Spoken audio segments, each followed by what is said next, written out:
And welcome to another exciting episode of The Energy That Surrounds Us. I'm your host, Michael, and I am joined tonight by a guest who I had the distinct honor and pleasure of meeting at a Paracon of all places. And we just somehow just connected. So I'm so blessed and grateful to have him on the show. So without further ado, I give you the one, the only, the amazing, super talented, awesome actor, John Ozuna. Hey guys, how are you doing, my friend? It's so good to see you again. It feels like it's been forever. It does feel that way. Yeah, yeah, absolutely. Hey, you know what? I love your intro. that's Thank that's you. My that's a hell of an intro for a show. Great yeah, stuff. my cousin put it together, and I just Nice. told him, "Here's my idea," and he came back with that. I was like, "Man, That's blew good my stuff. mind too."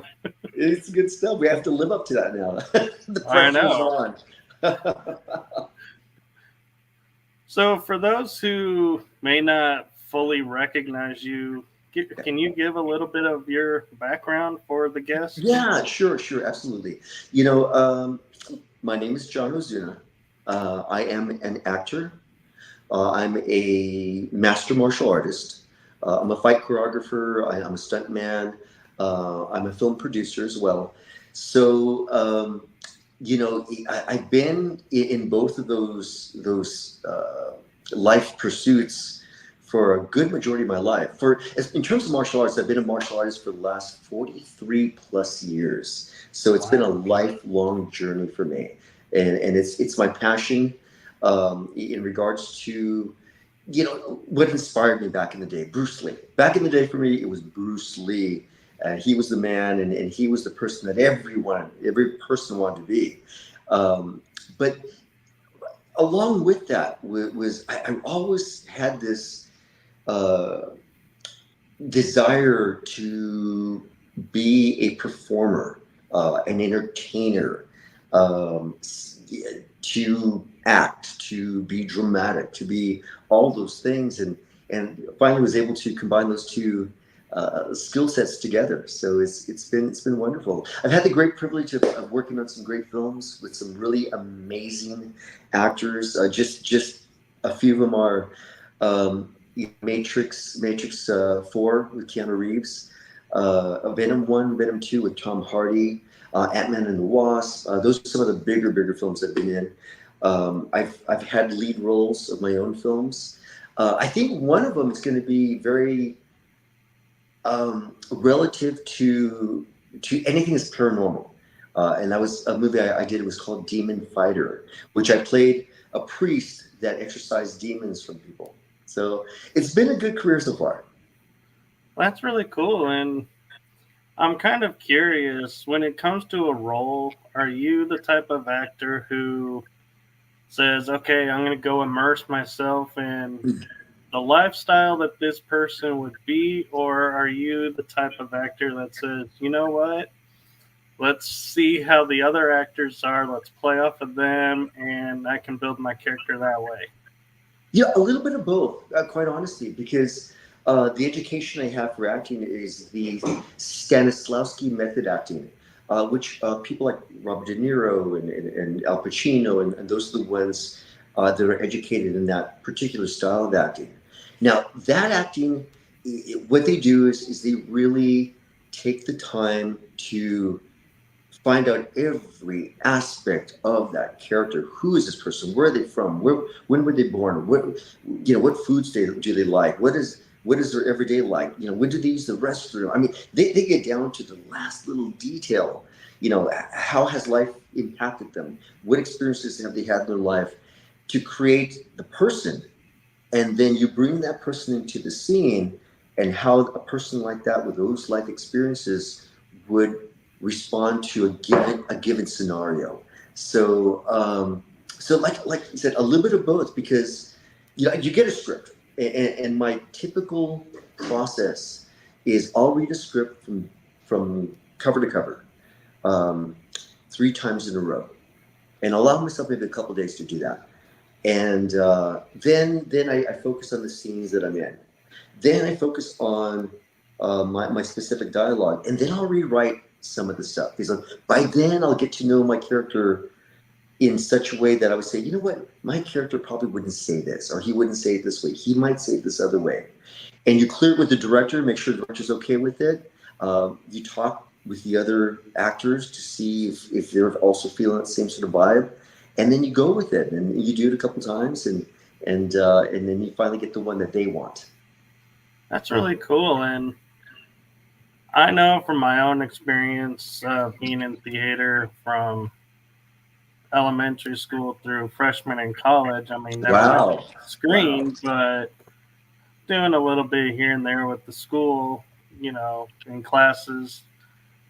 I always feel like the actors put a little bit of themselves Yeah.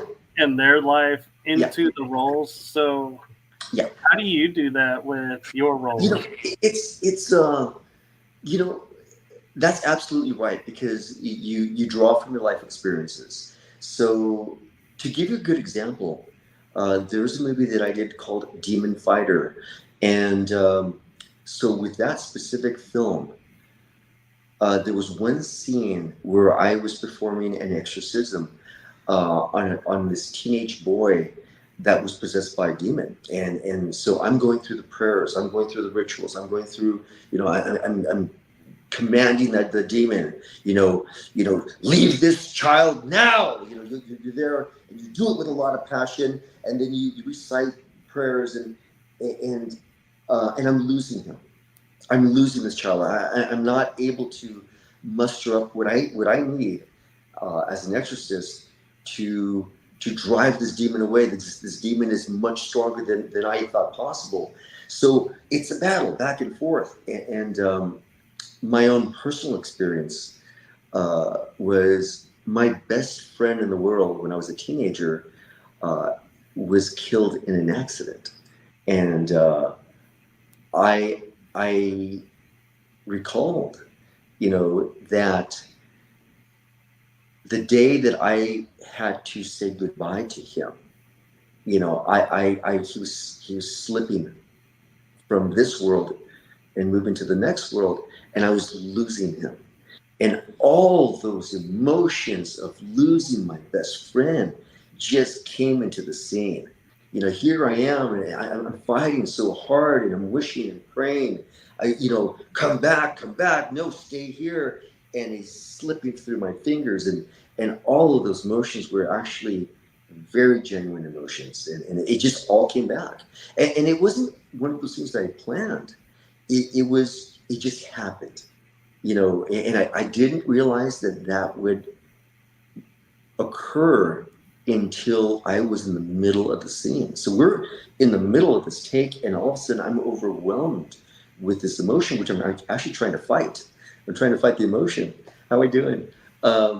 So that was, you draw from your life experiences. Everybody here has experienced loss.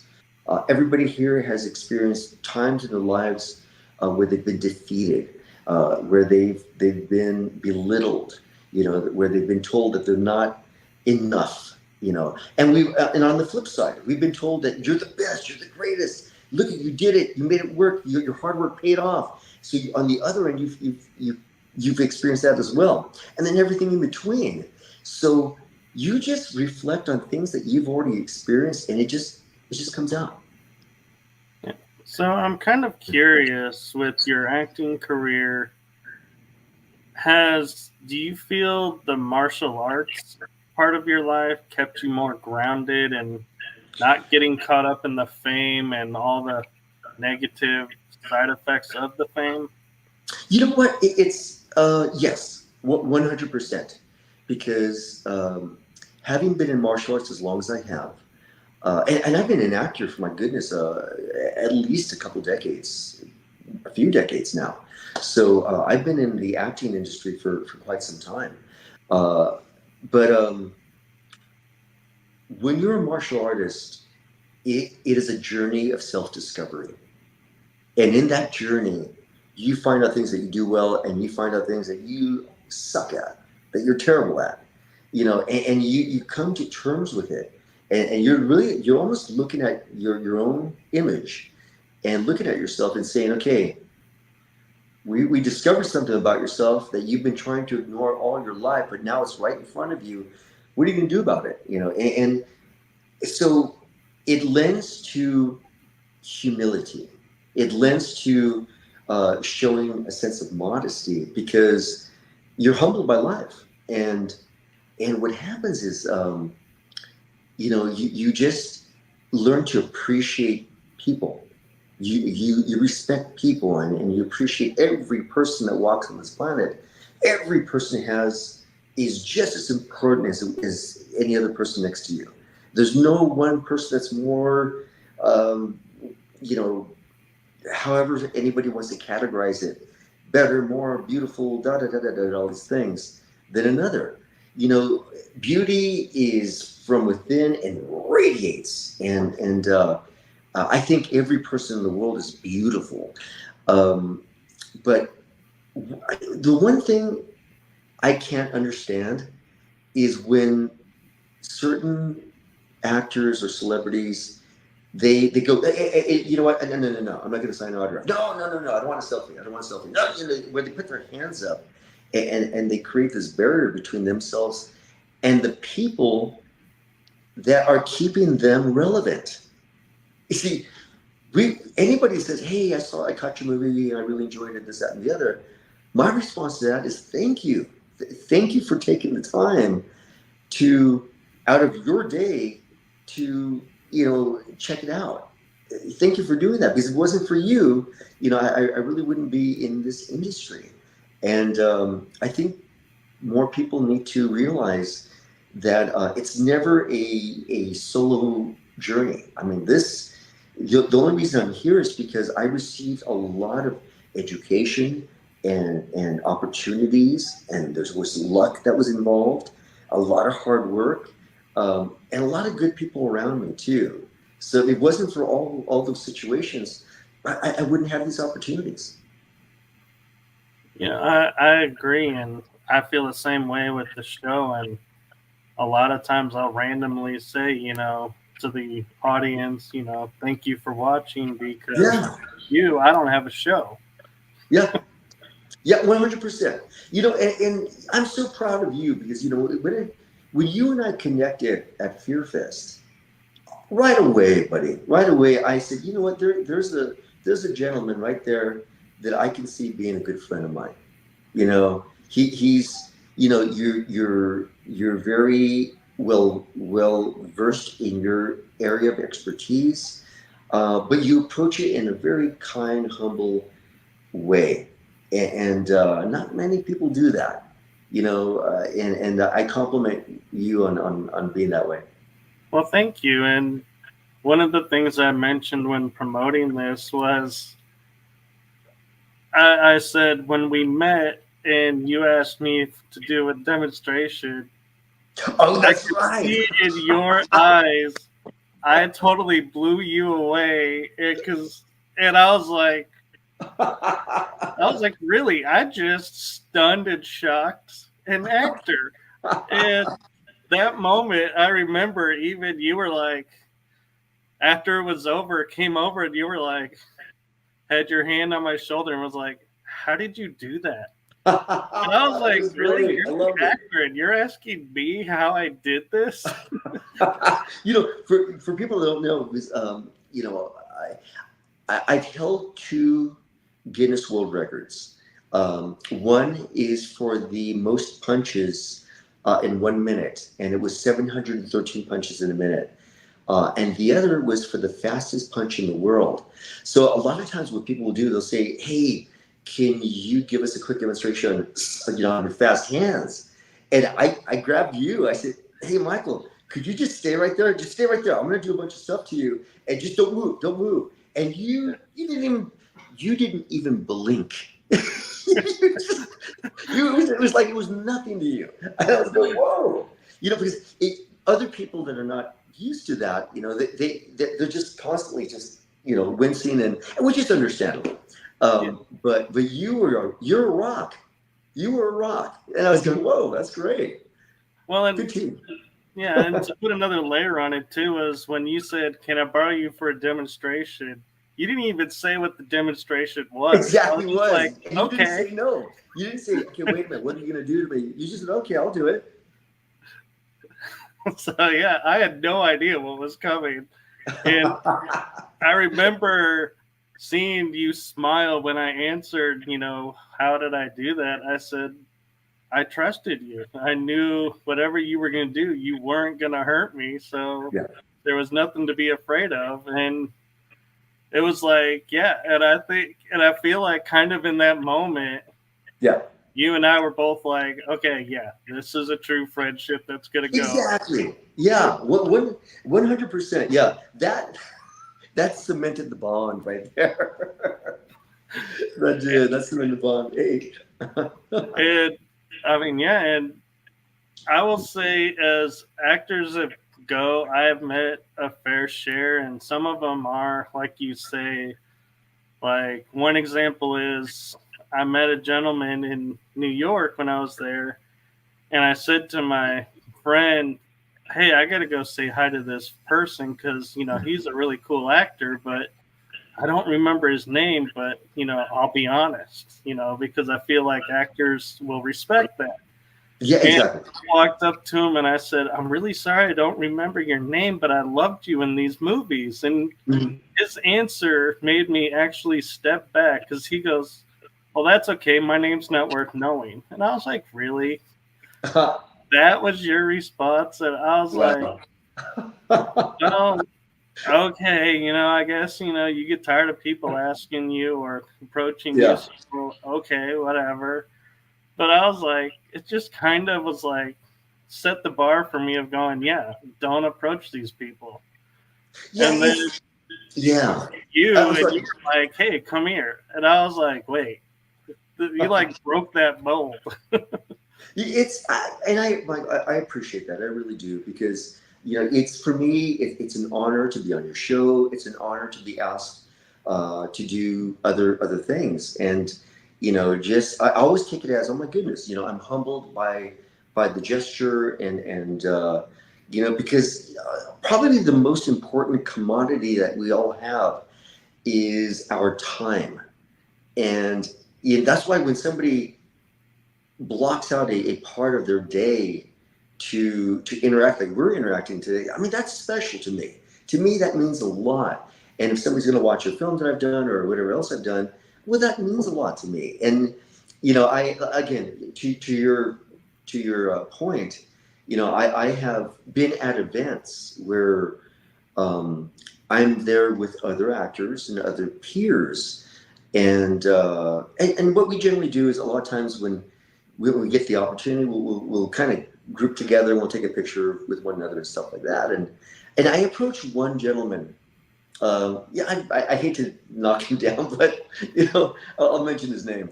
Um, Michael J. White. Michael J. White is he's a martial artist. He's been in several movies. He's been in several big movies. Um, but Michael J. White's been in the business for a while. He and I are pretty much the same. We're action actors, and and we just happen to be at the same event. We've been in several other events together. We know one another, and we were within proximity, so we're pretty close. I say, "Hey, Michael, um, can we get a quick picture together?" And he goes, "No, man." He goes, "If I take a picture with you, that means I got to take a picture with everybody. So, no." And I'm going, "Whoa, buddy." I said, I'm thinking to myself, "Hey, I'm not your fan. This is a peer thing. Hey, we're at the Yeah, same place at the same time. Hey, why not?" So, and that says a lot to me because everybody has to approach this in their way, and they're providing me examples with what not to do, what not to say. I wouldn't do that. I mean, anybody that would want a picture or autograph or something, that's it. That's the least that we can do to show our appreciation. It's the least we can do. right. And the one thing too is I remember is when we would be talking behind your table Mhm. and somebody would walk up, you would just politely like just hold up your hand and be like, "Hey, can you give me a second?" I'm like, "Yeah," Mhm. because you had to go, talk to Yeah, people at the table, and I understood that. But it was like the way we were doing it was like, yeah, and if you were talking and somebody was coming, I'd say, "Oh, you got someone coming," and it was like there was like that respect yeah, and mutual understanding of, yeah, not taking anything personal. Like, oh my god, yeah, you just walked away from me mid sentence. yeah. Like, hey, this is an event. It's gonna happen. Yeah, yeah, absolutely. And I think it's important that would any one of us that ever pursues this career, I think a lot of people think that it's glamorous. Um, I can tell you it's not glamorous. It's not, you're not hailed with a lot of compliments and kudos. In fact, quite the opposite. You're always being told that you're not good enough to do certain whatever, So, I mean, through this career, I've been told, you're too short. You're not good looking. You're not what we want. You're not a very good actor. Just the list goes on, and they just not just destroy you. Um, and and it's funny, you've got to have a real thick skin to be in this because you have to love this. If anybody's doing this to become famous, it's going to be miserable for them because it's a job. It's no different than any other contracting job. If you're building a house, there's a group of people that lay the foundation. There's a group of people that put up the wooden structure. There's a group of people that put up the drywall, roofing, electrical, plumbing. So you have all these areas of specialty. Mine are acting and action acting, and I'm there to do a job, and hopefully I give them everything I have, and hopefully out of that you get repeat business. Hopefully they want you for something else in the future. So it's no different than that. You're really there to do a job, and I love doing this. I do. I love to act. I love to do action sequences. I love to choreograph them. I love the creativity of it. I love the fact that you're providing entertainment for people. I love the fact that it's there forever. So once you do it, it becomes just a part of recorded history, which is a wonderful thing. So yeah, buddy. It's really a wonderful but very very hard pursuit. Right, and I'm not concerned. In my head thinking, has there ever been with you doing roles and going, I'm gonna pass on this movie, and then it's a mega hit, and you're like, oh, I totally should have done that movie. That would have really made a difference. Or are you the humble type person that says, it wasn't the right fit, the right time, and I'm okay that movie went and made, mega status and Yeah, yeah.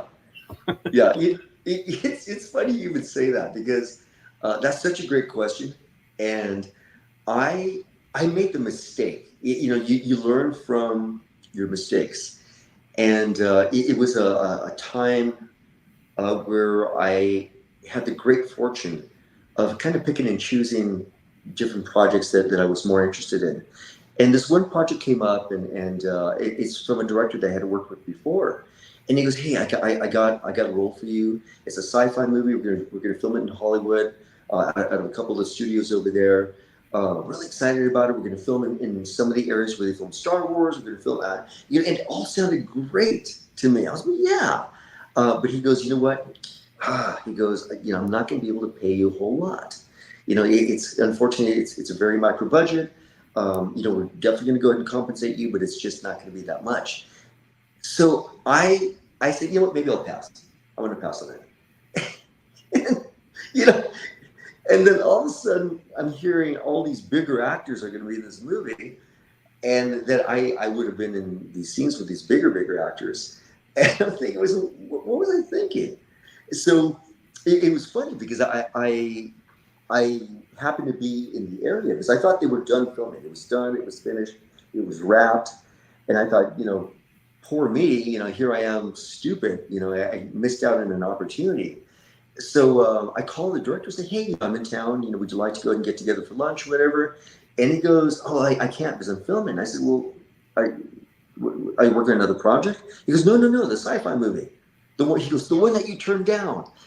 And I said, okay. He goes, you know what? I can still use you. Come on in. So I came there and I did some work, in the movie. And hello, I did some work in the movie, and I met the actor that replaced me. And so we chatted. He's from Australia, really great guy, really good actor.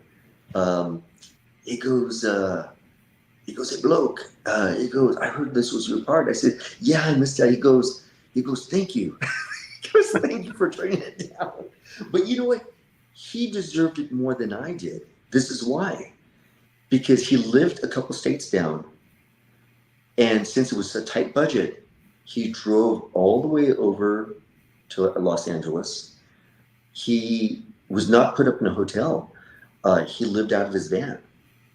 So for almost one solid month, he lived out of his van. He parked at a 24-hour fitness. He showered, he worked out, he used the Wi-Fi, and he just basically lived out of his van during the production. And I told him, I said, I said, man, you deserve this. You deserve this more than I do, because you're willing to do what you did to do it. And I said, I'm honored to be in the film with you, and I believe me, I've learned from this. So you gotta take your punches, you gotta take your bruises too, and you gotta lick your wounds. But hopefully something good comes out of it. That's true. And also, I'm curious with you saying, you got to a point where you can pick and choose which projects you wanted. In the beginning, when you were, in that mindset of, I got to do this to get, this set so that I can get to this point, Mm-hmm. Is there ever been a movie that you did or TV show or commercial and you're like, God, if I wasn't in the role of having to make myself become visible to get here, I would never have done that. I mean, there's always. I mean, there always are. It's one of those things where it's you kind of sell your soul, in the very beginning, and that's why. You just. I mean, it's kind of funny in a way because a lot of actors are taught never to say no. Oh, can you scuba dive? Yeah, I'm a scuba diver. I'm licensed to be a teacher, and they've never scuba dived ever before. Do you know how to ride a horse? Of course. I got a ranch. And they've never ridden a horse ever before in their lives. So you just kind of never say no, and so it's funny because I was talking to a director, and he actually casted me for the role of Zorro, and that's in the hopefully in the near future. But he asked me, he goes, can you ride a horse? I said, I can learn. I said, I've never, but I can learn how to ride a horse. Well, have you done this? I can learn how to whip a whip too. So you just do your homework, and you eventually become that. And but yeah, you always do things where you kind of go, oh God, I don't want to do this. I don't, but I know if I don't do this, I'm not going to get that next opportunity. You always do. Yeah, I think most, my heart goes out to women that pursue this career, because it's hard on everybody. Bottom line, it's just hard on everybody, but it's most difficult for women because they're judged more harshly by far. They've got to be perfect. At least for a guy, you don't have to be perfect. You don't have to be absolutely 100%, great looking, handsome, because you could always play character roles. And you could be older, because how many people out there, Liam Neeson, Tom Cruise, Keanu Reeves, that they're mature men playing action heroes because they've had a career long enough to acquire all these skills that make them a dangerous person down the road. So that itself is its own genre product right there. And that gives people like myself an opportunity to excel in this industry. For women, no, you just don't see that, and it's tough for them. That's true, and it's unfortunate, but yeah, and there's a lot more stereotyping to oh, we need this look or we need that look, and it's like once you get seen as that's you, then it's like everybody sees you in that light, and it's like, Yeah, you're right. And that's why I want to try to mix it up a little bit and play different characters. And, it's, again, like I said, you really go through some harsh judgments. And I've been passed over many times because simply they just don't think that I would be a financial risk that they're willing to take. Because remember, it's a business, right. and they're trying to sell a product, and and they a lot of times they'll group me with other well-known actors so that we're all kind of together, clumped together. So if you don't know John Ozuna, but you might know this other actor, you might know this other actor. So let's pull these guys together. And what happens is you I'm definitely not going to fit the 6'3", Scandinavian blonde hair, blue eyed, character. I don't care how great of an actor I am, or I might be. I'm like, I don't think I can do that. Yeah. So, but they're also not willing to risk somebody that is not mainstream. A lot of people look at me and they kind of go, "Oh, what is this guy? What is he? He looks like he could be this. He looks like he could be that." And my first, I'm from California, born and raised, but my first language is Spanish. So you would never, people would go, "Oh, wow, okay." And I didn't learn English until I was like in the second or third grade. So my parents mainly, and my grandparents and whatnot, they all just spoke Spanish. So that was my first language. But again, they say, okay, he could be Italian, he could be French, he could be, he looks a little bit Indian, he looks, so hopefully that can give me a range of things that can be. But a lot of times they're not willing to risk putting a lead of somebody that's not as mainstream looking. I agree, and I feel like you do, and I'm sitting here and I'm like remembering all the movies that you've been in, and I'm picturing a genre that you haven't touched into, and I'm curious why. And that's the, and I'm gonna say comic role, but for you, more of the Jackie Chan type comic role, because I could Totally, totally yeah. see you doing that. And it's funny that you say that because, for me, in terms of typecasting, they'll almost always have me be if I am a lead, I'll be that person that was maybe an ex-cop whose wife gets killed. And then my whole purpose is revenge. I'm going to go after, the people that killed my wife. So, and it's action and it's drama and it's a lot of that. But but my personality is a lot more comedic because I'm always cracking a joke or making fun of this, making fun of that. So that's more of my personality. And then when you get serious and you hear like this, and looking around, And that's for me, that's acting. So, because normally I'm just like big smile and jovial and wanting to enjoy the moment and stuff like that. So I would love to do a comedy. I would love it. I would love to do that. Just something just kind of just crazy. Yeah, just break it up a little. Yeah, yeah. No, absolutely, absolutely. That's why a lot of times, I'm all up for like them putting like a mask on me and stuff because you can. They don't see you. They're seeing the other character and what it looks like, and you're able to internally bring out you bring life into the character, and I'm all about that too. So that to me, that's a lot of fun.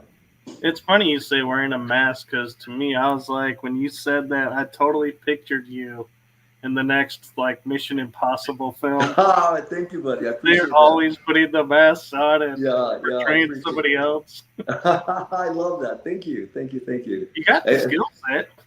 I appreciate that. Yeah, it's my goodness. It's before the show you and I are talking about energy, and that's it's the title of your show. And with everything that we do, it doesn't matter what we do. We always involve mind, body, and spirit in everything we do. With our mind, we conceptualize things. We fantasize. We dream. We try to use a engineering perspective of trying to how can we piece this together. Your body is what brings it to life. So these are your instruments to actually manifest it. But it's your soul, the inside spirit, the internal energy is that gives you the want. That's what that bridges the gap between those two. Is what pulls it together, and that's what makes you make these things possible. It's that internal energy, and sometimes for a lot of people, it's it goes high, it goes low, and sometimes we feel very defeated, like we can't do anything. Other times we're like on top of the world and we feel the best we can. And as a martial artist, you understand the concept of that, and you also understand how to control it and how to direct it and how to utilize it and how it can not only benefit you but everybody, how it can benefit everybody around you, and that internal energy is so important. I agree. And we actually have a question from the audience. Linda That's is cool. asking, do you have a favorite role in one of your movies? It's wow, that's a really good question. Oh, you know what? Demon Fighter was an extremely challenging role for me dramatically. That required uh, my most acting abilities, internalizing my emotions, and being able to project those emotions. There's another movie I did called The Infinity Project, it was kind of a sci-fi movie where I'm kind of a bumbling FBI agent that doesn't know how to fight, and they do a brain transfer from a known skilled fighter into me, and all of a sudden I become a skilled fighter. That is the one that has the most balance between really dynamic fight scenes and acting. So that was there was a really good balance there between the two. Um, there's a movie I did called Cabal, which I played like a superhero. I was a costumed hero. I looked like oh my goodness, um, Firefly out of GI Joe. So Yeah. my costume was almost identical to that, except it was all black. And you felt like we all want to be. We all want to be superheroes. When we're kids, we look up at that and we imprint ourselves in those moments.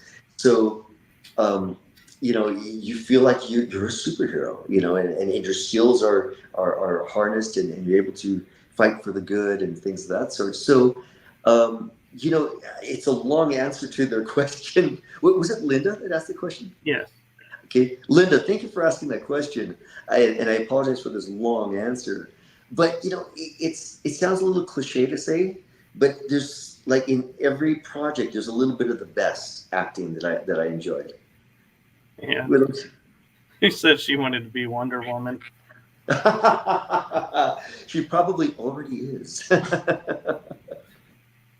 Probably is. And I'm going to take and ask along those same lines of when obviously read the script, you're going to be filming, you're mentally preparing, but are you like most people where you step on set and you're like, all of a sudden the euphoria kicks in and you're like, ooh, this is real. This is actually happening, and have to take a moment and go, okay, I know I'm working, but oh my God, I can't believe I'm here doing this with these people.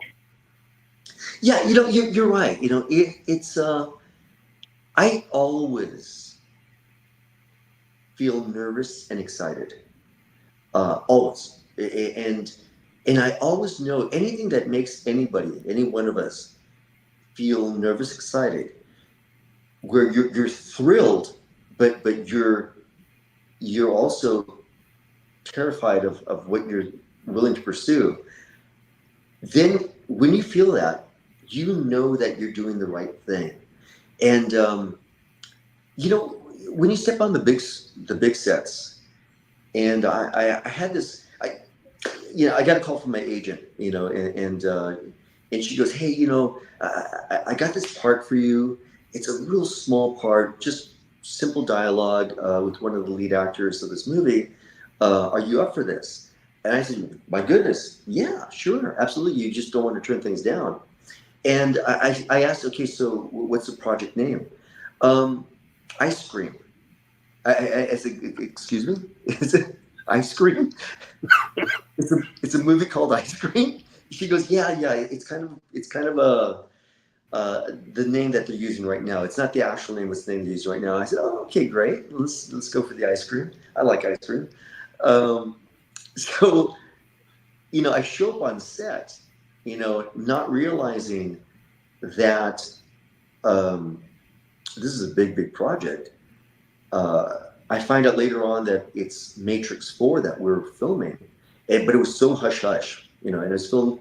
That part was filmed out of San Francisco, and my scene was with Keanu Reeves. We had a dialogue scene, him and I, in the movie, and unfortunately, that particular scene was cut from the final cut of the movie. But you're there, and you're in a scene, and it's just you and him. That's it. It's just me and Keanu Reeves, and we're setting up and we're running our lines, and we're going back and forth and we're talking about it a little bit, and they film, and we do maybe about a half dozen takes of it, and then it hits you. Did that just happen? Did that really just happen? You just can't believe it, because in the moment you're professional. You're both actors, and you're both there to do a job, and you don't want to show that oh my goodness, I'm here with Keanu Reeves. You don't want to show that, but it's afterwards, once it's done. And this is what happened.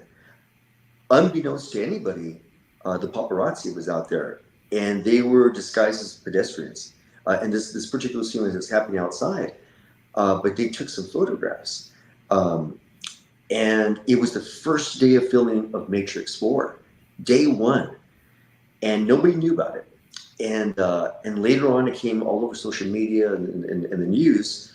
Keanu Reeves filming in San Francisco on his latest film project, and they showed this picture of him and I, and it was him and I that was being shown everywhere. And I was done with the scene. We're done with the day, and then one of the other actors ran up to me, John, did you see this? Did you see this? And she showed me the picture. I said, whoa, like, wow. Did you take that picture? No. This is like everywhere right now. They're saying that Keanu Reeves is in town now, and he's filming here in town, and but you're right there, right next to it. I'm going, wow, are you serious? So those are one of those moments like, wow, did that really happen? It's just that it's so surreal moment that that you just dream about. You dream about those things, and it was actually kind of unfolding in front of me, which was pretty amazing. Yeah, and I love when you told me that story at FearFest, and I was like, that is just so awesome how they played it down and was like, if you had been the type of actor to go, no, I'm not doing ice cream or movies Exactly about ice right. cream, you would have totally missed being Exactly. on Matrix 4. And Yeah. so, No, like you're saying, you be careful what you turn down. yeah. And it's like the synchronicity of you being in the place of going, yes, I will do that because, Yeah. earning my cred, so to speak. So, yeah. Yeah. And ending up in this massive movie is like Yeah. super cool. Yeah. You're right. You're right. I mean, it's just that those are the times to say yes. You go, yeah, sure, I'll do it.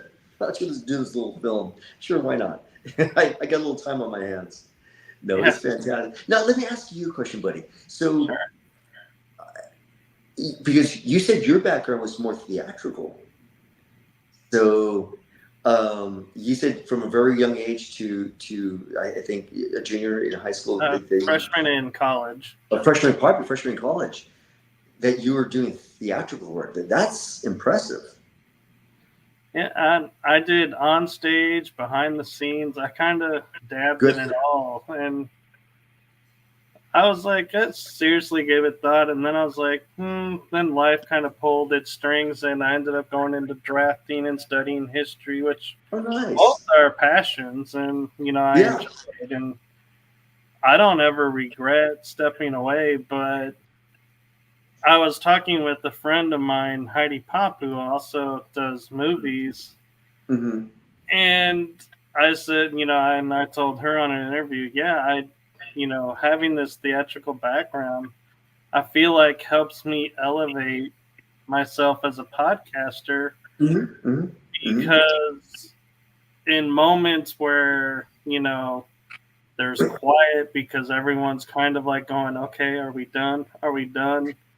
I can jump in and like improv into a moment or take the conversation and flip it into another direction and like go, if, feel like we're going too far out, I can rein it back in Yeah. Yeah. and kind of mold the conversation a little bit without scripting it. And I feel like, yeah, that's because of my love of improv that I'm able to Yeah. wing it on a fly. And it's like, yeah. Yeah. So again, I just want to ask you: have you ever had a guest where they were just one or two word responses? Yeah, yeah, I did that. Or yeah, I did a little bit, but not too much. I had one, and I was You're like, like, okay, okay, elaborate. I'd be like going, so how did that, so was that, like, what was that experience like? Oh, it was cool. Okay. So that led to this, huh? Yes. And I'm like, you are giving me such great material to work with. And I end up getting the hour done. And at the end of the show, I wrap it up. And after Uh, all my shows, I go and talk to my mom and uh, kind of like ground and start grounding myself back, to normal space, so to speak. And yeah. I remember she goes, that guest was like, you were pulling teeth. I go, yes, it was. And now I say to people, it's funny, being with you is I go, if there were Academy Awards for podcasting, I feel like that episode would have at least got me a nomination. That's, I think so. But yeah, I was like, man, it was so after shows, I tend to, my routine is talk with my mom, kind of Yeah, yeah, set for the day, watch some TV, maybe play a game, a yeah, video game, and then go to sleep. yeah, yeah. After that episode, it was talking to my mom and right to sleep. I was like, I was so drained. I was like, God. you had to carry the show. You had to carry it completely. Yeah, I was like, man, I was like, and I know I say to everybody, yeah, we'd love to have you back on, but I was like, at that moment, I was like, God, do I say this or and to be honest, I kind of felt a little bad for the guests because Yeah. it was one of their first podcast experiences, so I know they're Exactly. nervous. I'm like, I'm doing my best to like try and comfort and like put them at ease. And You're really good about that. You make your guests feel very comfortable. Hey Linda, what is she asking? oh, she's just commenting, gee, Michael, now no wonder we get along. I got a degree in theater all because I had a good time on stage in high school. Yeah, it's you do, buddy. You really do an amazing job at making your guests feel comfortable and relaxed, and they can be themselves. And we talked about the theater. See, that was one of the most difficult transitions for me because a lot of my acting experience was on stage. And when you're playing your role on stage, everything is exaggerated. And you might have a scene that you're talking to somebody here, but this person might be here, but you're talking to the audience. You're out here like this, and everything is drastically exaggerated. Your body gestures, your voice is projected, and that doesn't work at all in films. Oh. it just doesn't. And so I had to learn to just really tone it down.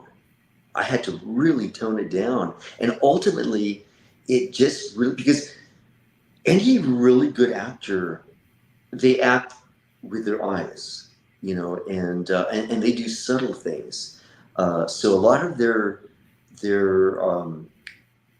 when they project a feeling or a gesture or whatever, it's done with a little bit of body language, their eyes, and it almost doesn't even matter what they're saying because even no matter what comes out of here, something else is happening inside here, just like real life.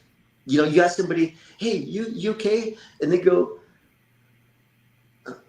"Yeah, I'm fine. I'm okay." And something's wrong. Something's wrong. So, but it's subtle and it's a lot more. It's reserved, and you're actually holding back instead of projecting. And that's what I was used to, just like being loud and being boisterous and being animated, and I felt like a cartoon character out there. I felt like Speedy Gonzalez. It's just Ándale. exactly. Arriba. Arriba. But another thing I remember from my days of stage, the hardest thing for me was the movements because in normal movement, you have 360, Yeah. rotation available. Yeah. Well, when you're on stage, you have 180. Yes, you do. 270. It's here or it's here. That's they're it. like, never turn your back to the audience. And it's like, mm-hmm.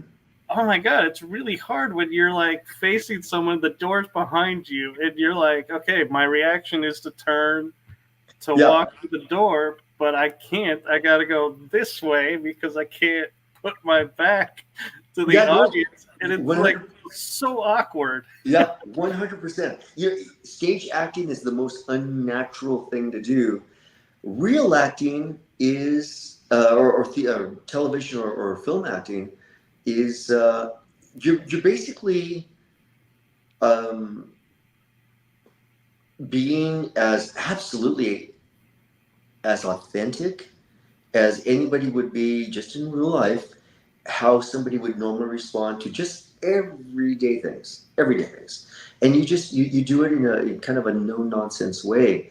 And it comes out as being very real, and what's weird is, when they say, okay, action, and also you go, you're like this, and you're ultra aware of your body and stuff like that.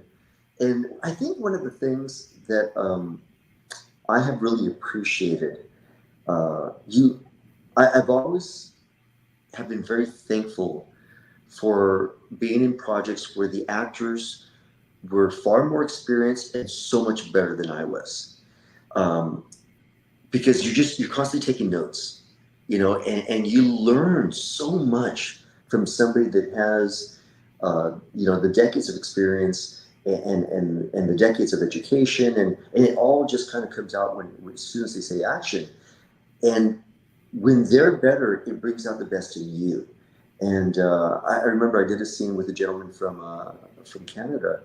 Um, it's a movie called The Bouncer, which we filmed in Romania. But we did this amazing scene together, and maybe 2 words of that scene were actually scripted. The rest was completely improvised. Basically, he was saying, my character would say this, and I would say, my character would respond this way. And I remember in the process of this interaction, we're trying to become friends here, and there's a little bit of a tension, you know, and then I come off as being cocky, and I challenge him a little bit, and I say, "Hey, you had a problem with that, did you?"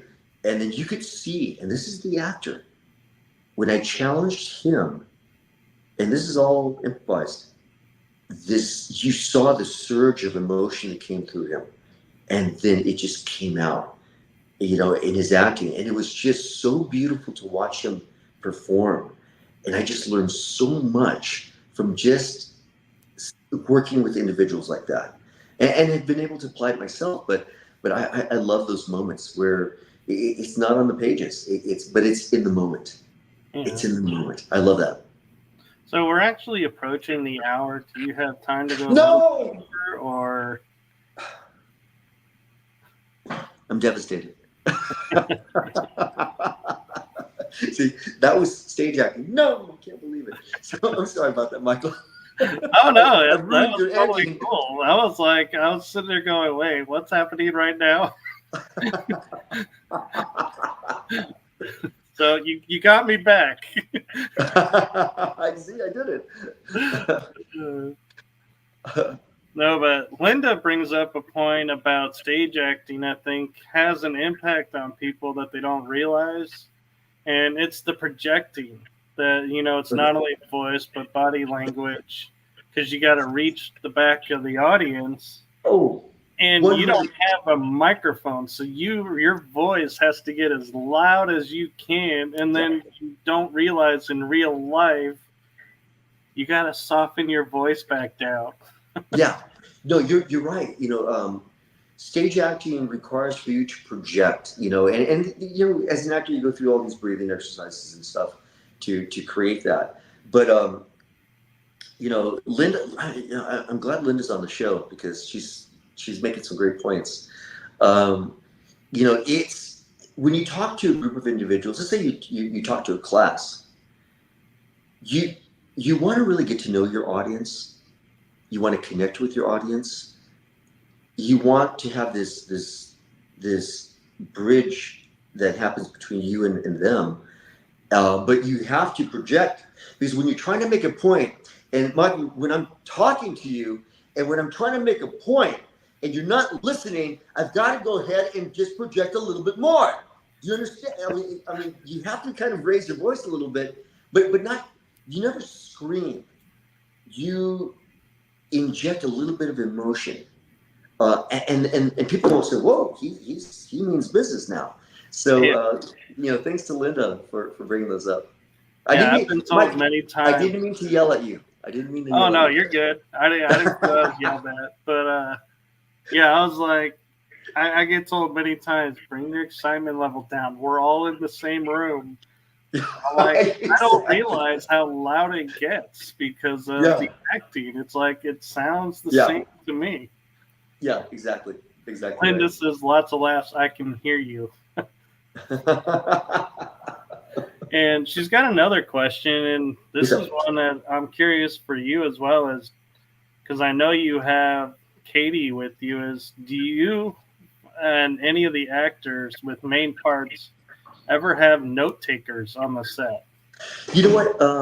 What we do have is we have script supervisors, and they're invaluable. So they make sure that we are on point. Specifically, if a director is really adamant to make sure that we don't exclude any word of that script, they want us to stay on point. So they're really good about that. Katie is a wonderful assistant. I've known her for my goodness, 20 years, and she's my martial arts student. She's also she helps me run the martial arts business as well. But she's my personal bodyguard. You met her, so Yeah. she's this little, really really beautiful blonde hair young lady. That's the sweetest thing in the world, but my goodness, you never want to mess with her because she's actually a world champion full contact fighter. So she protects me, and she'll make sure that things run smoothly, and and she really is invaluable. I mean, she helps me out tremendously, in the different events. But to your point, she's a note taker, so she takes all the notes. When we're talking with like yourself, like she took down your name, she took down all your information, so that way that way it was there for me. That way we don't have to interrupt our conversation, you and I. She can go ahead and just take the information down as we're talking, and I don't want to say I need an assistant wherever I go, but believe me, it makes life a whole lot easier, when you're interacting with people. Right. And I like Linda's comment of, wow, if you know anyone who needs an assistant, let us know. Absolutely. But yeah, and talking about Katie, I remember when I first was walking up that she would be like kind of to one side of you and then quietly, like almost like a ninja, she would be on the other side, like just in case it was like, what's going on? And I was like, in case there was trouble. and I noticed it, and I was like, I just played it down. And it was like, okay, yeah, she's, doing this or that. But I never in my mind thought, oh, bodyguard. Yeah. Well, I mean, I just kind of say, hey, see the guy that's coming up to us? Yeah, just keep an eye on him. So, no, but you're the best. No, so are you, and Katie is really cool too. And thank you, buddy. I appreciate that.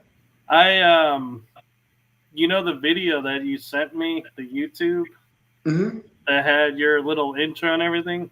Yeah, I actually downloaded it, so if you wanted me to play it, I could play it. Yeah, go ahead and do that if you want to do that. That'd be cool. All right, well, let me get this up, and in the meantime, Linda is saying she was an extra on More American Graffiti. Wow, then I want her autograph then. My goodness. They had the best meals. Big productions do. They do. Oh my goodness. The bigger the production, the better the food. So, have you ever been on a site where you were going to start filming and everything, and you're like, oh, this isn't stuff I normally eat, and you're like, but I'm hungry, I gotta eat, and then you're like, hey, director, can we take a time out? Yeah, it's funny because a lot of times when I film, let's say out in the woods where just like your local market is probably somewhere 100 miles away from you, so there's just no way you can go to a store. I'll bring a lot of my food with me, and a lot depends on the physical appearance they want me to have. There might be a scene where I take my shirt off or whatever, so in that case I've got to eat differently. I've got to make sure that I'm always trained working out, but I've got to get to the point where I can present myself in the best way possible, be as muscular as I can, be as cut up as I can. So you see me, like, literally sometimes for lunch I'll just eat 2 avocados, and that will be my lunch. It's crazy like that. So you just bring that stuff with you. But yeah, there's been some times where it's like you can only take so many McDonald's after a while. I mean, I love McDonald's every once in a while, but you can only take so much. Yeah. So, so to set it up, is you called it the John Ozuna action demo reel. Yeah, so this is my action reel. So I've got to update this one, but these are some of the things I do in terms of the martial arts part in films. Yeah, and it's cool because I watched it, and it does good at showing, like you're saying, the versatility of your acting. So Thank you, Rick. Appreciate it. let's share it with everyone.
Wow. Oh my goodness. Wow. I'm like, I watched that and I'm like, I know from acting that things are not always as they appear, but like when he had you and slammed you onto the back on that mat, I was like, how do you choreograph that so nobody gets hurt? That hurts like hell. It just does. It's funny because they go, sometimes they go, okay, they're going to pick you up and just drop you in the ground. And you kind of go, okay, where's my crash mat? Because usually they'll put a mat down. And and sometimes they don't. So you just have to do the best you can. Yeah, but I like in the video how it really kind of showcased, like you were saying, because in your mind, when you say, yeah, over 700 punches in a minute, you're like, Yeah. that's, sounds so impossible. But when you see you in the movie, and in those clips, how fast you're actually moving, Thank you, Brady. you're Yeah. like, I can see how that's possible, but it's still hard for the mind to wrap around. I appreciate that. It's just the years of martial arts training. But even now, I get accused of just speeding up the film sequences, and quite the opposite. So a lot of times when I'm doing a sequence, they have to actually dial down their adjustments on the cameras so that they can capture everything. Otherwise, it'll look like a blur. Yeah. Linda says, Boyo, you are fast. Thank you. Thank you. Yeah. So, have you ever been on a show like you're saying, and they're like, hey, to save editing time, can we, you slow it down to half speed? And you're like, that was half speed. And like, oh. Yeah. They'll say, okay, you're going to have to slow that down. And I'm thinking, okay, slow. And I'll say slower than what I just did, because that was pretty slow. They would say, really? I said, okay, I'll try my best to slow it down and just do this or that or the other. But those are like little technical things, and they could always tweak it here and there. Yeah, I'm curious too if, like, say, like Matrix 4, if you had a fight scene and they were like, slow it down, and you're like, this is take number 50. Would you be like, okay, I'm going to go in super slow-mo mode just to be like, is that slow enough for you? Yeah, you do that. And I mean, that's the part, especially for stunt fighters or anybody that's in the stunt world, when you do take after take, you really want to just do one take, but that's an impossibility, because in any scene, it doesn't matter which scene it is, there is a required sequence of filming. One is widescreen, so you take the master shot, which is the widescreen, then you go mid range, and then you go tight. You go perspective. So it's a close up on each person. So you basically you have to at least minimum do it 6 times the same thing minimum. But if they want to see it differently or better or whatever adjustment here, adjustment there, it's take after take after take after take after take, and you got to look fresh too. So you can't look like you've been working out. So hats off to all the makeup artists in the world, because they make you look fresh and make you look like you're ready to go. So hats off to them. Yeah, makeup artists are amazing, and Yeah. I'm wondering, with your movies and everything, has there ever been times when you sit there and you're like, you know what, I've given it a mile, I'm tired, and you're like, let's do a blooper reel just to oh my goodness, set the mood and refresh everybody? Yeah, you can't be completely serious on set. You don't want to waste time, because when you're on set, there's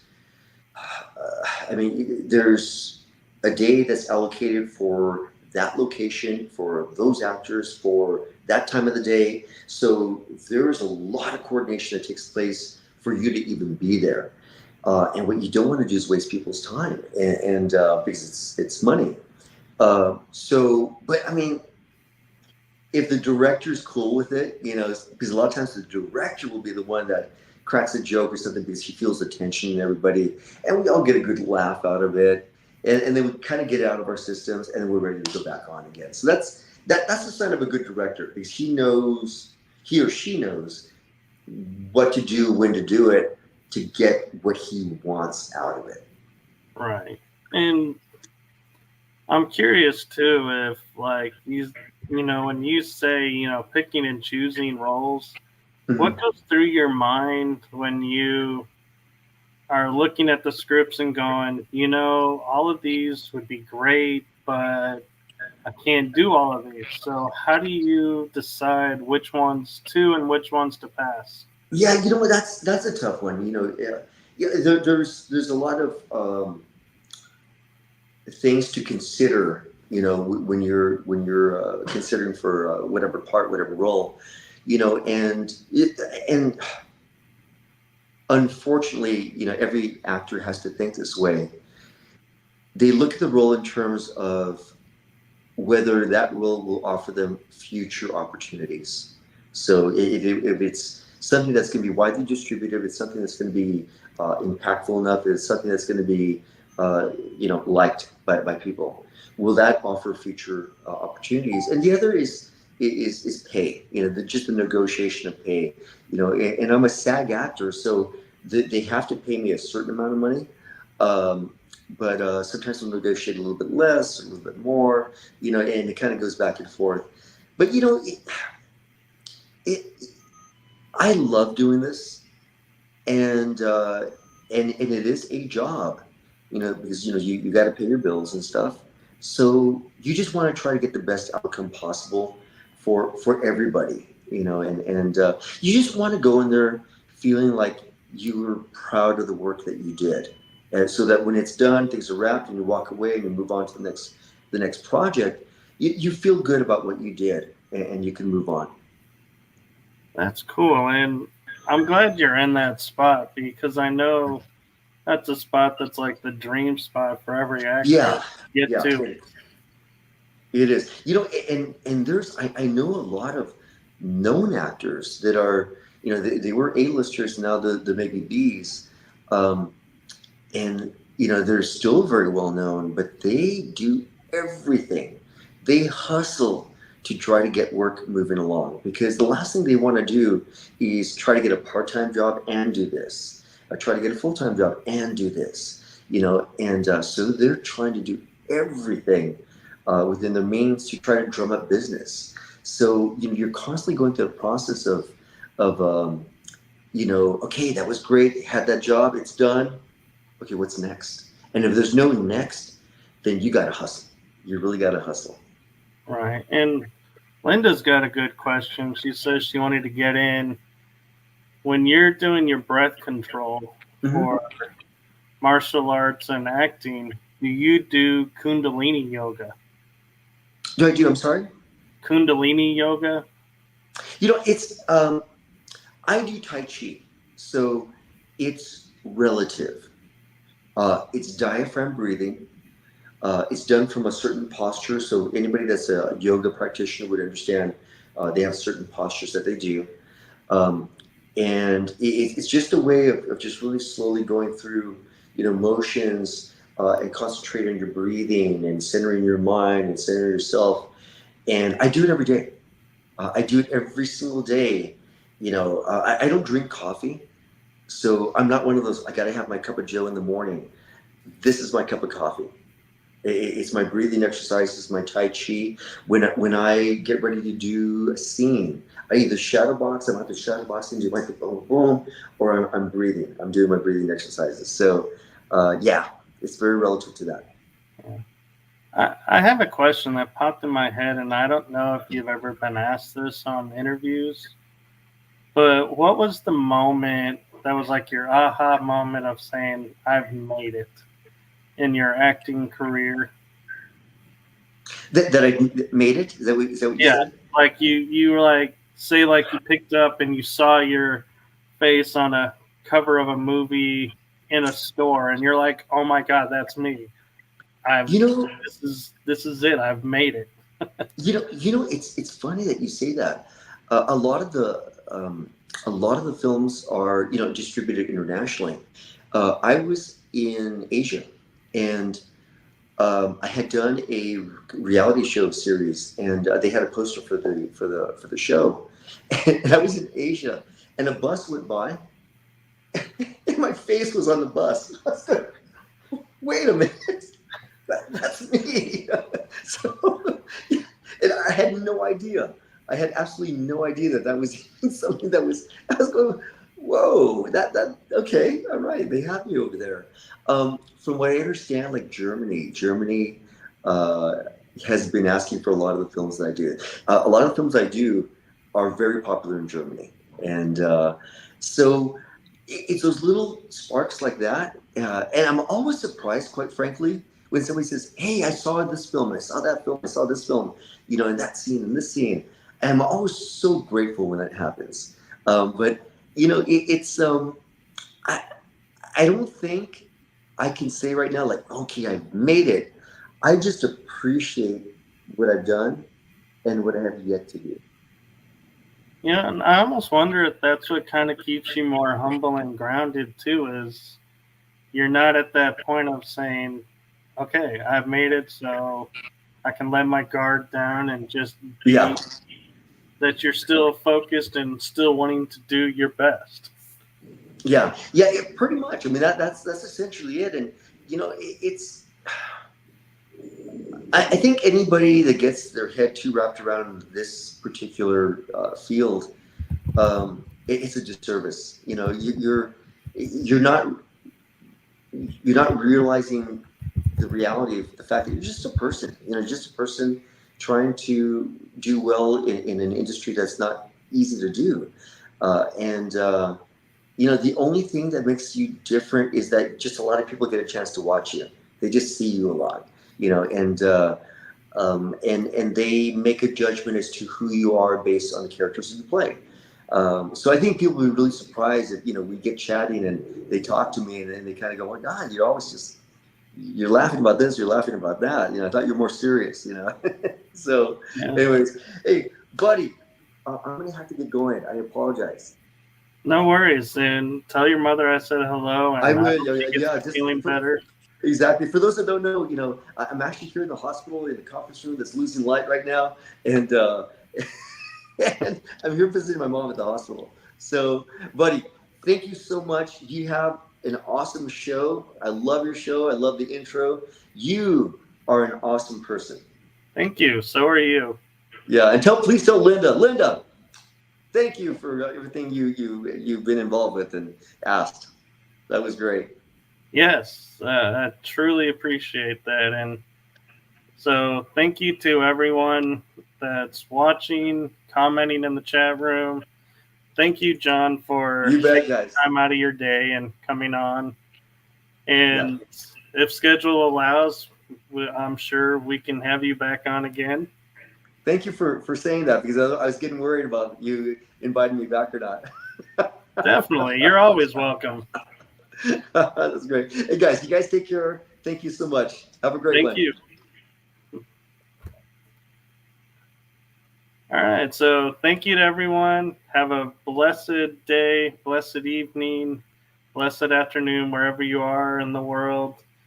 And thank you to everyone for watching. And as John and I pointed out earlier, we would not be here right now doing our shows if it wasn't for all of you watching. So thank you for your support. And I truly am grateful and appreciative.